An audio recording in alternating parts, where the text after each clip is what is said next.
A gente vai mergulhar hoje na história de Vasco Nunes de Balboa, um explorador super audacioso, sabe? E a vida dele é, na verdade, uma baita lição de estratégia. Prepare-se para entender como não ter um plano completo, um plano que vai até o fim, pode levar qualquer um à ruína, mesmo estando no topo do mundo. E essa frase aqui, ela resume tudo, é a ideia central que vai guiar a nossa análise.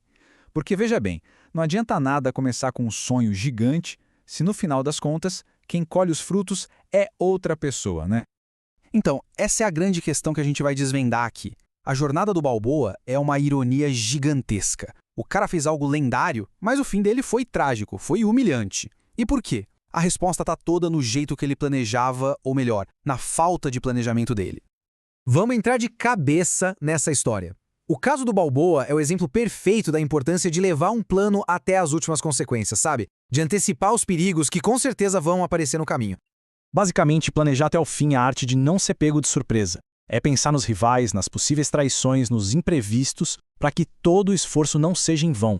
E o Balboa? Bem, ele era um mestre no improviso, mas um completo novato nessa arte de pensar no final.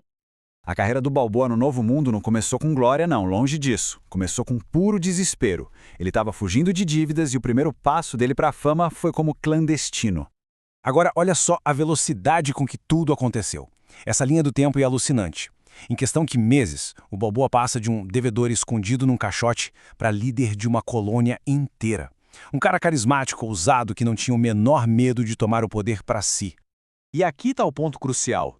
Todas essas ações transformaram ele num criminoso aos olhos da Espanha. Ele tinha tomado o poder à força, era responsável pela morte de um oficial da coroa. Para escapar da prisão e da execução, ele precisava de algo espetacular. Um feito tão grande, mas tão grande, que o rei seria obrigado a perdoá-lo. E foi justamente essa necessidade desesperada que o levou à maior aventura da sua vida. A busca por um oceano até então desconhecido, que levaria à lendária Terra do Ouro. O plano era simplesmente brilhante na sua audácia. Era uma corrida contra o tempo. Se ele conseguisse, passaria de fora da lei para herói nacional. Se falhasse, bom, o destino dele era a forca. A pressão era gigantesca. E esse gráfico aqui mostra o preço humano dessa missão. A travessia da selva do Panamá foi uma coisa brutal. Doença, inseto, chuva torrencial, o terreno era simplesmente implacável e dizimou a expedição. Dos 190 soldados que saíram, só 60 chegaram para ver o oceano. E esse foi o momento de glória máxima dele. Imagina a cena.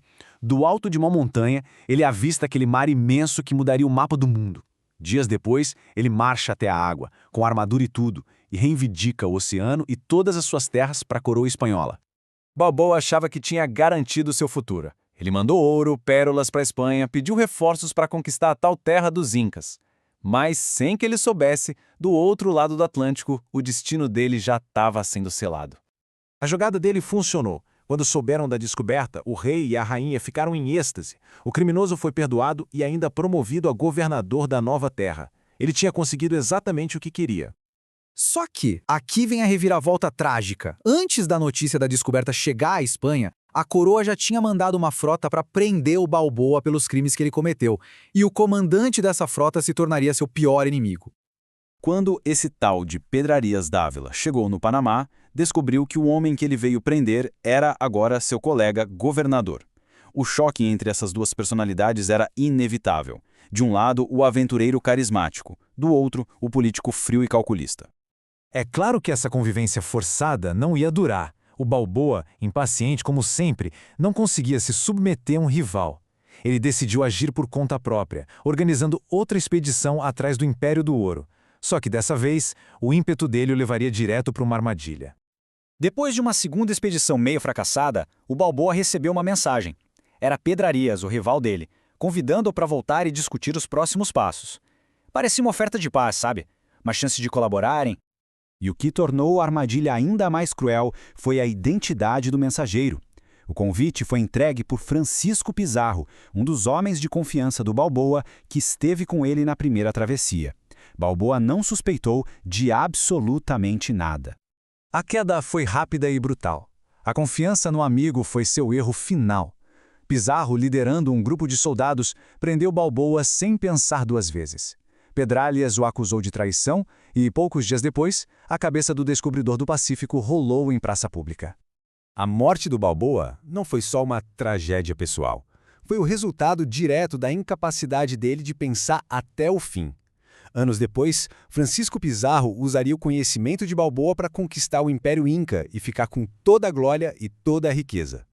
Essa tabela resume perfeitamente o contraste fatal entre os dois. Balboa era um gênio do momento, um mestre do improviso. Mas o Pizarro, que observou e aprendeu com os erros do antigo chefe, era diferente. Ele era um planejador implacável, sempre focado no prêmio final, no desfecho da história. Ele vivia no calor da hora, movido pela paixão e pela ambição imediata. Faltava para ele aquela frieza de antecipar os movimentos dos inimigos, de proteger suas descobertas até conseguir consolidar o próprio poder. Ele abriu o caminho, mas deixou a porta escancarada para que outros, mais prudentes e bem mais cruéis, entrassem e pegassem tudo para si. Ele não entendeu que a descoberta era só o primeiro passo de um longo jogo. E essa é a reflexão que fica. A história do Balboa nos ensina que genialidade e coragem sozinhas não são suficientes. Sem um plano que vá até o fim, que proteja o que foi conquistado, os maiores sonhos podem acabar em nada. Planeje até o fim. Lembre-se, o desfecho é tudo.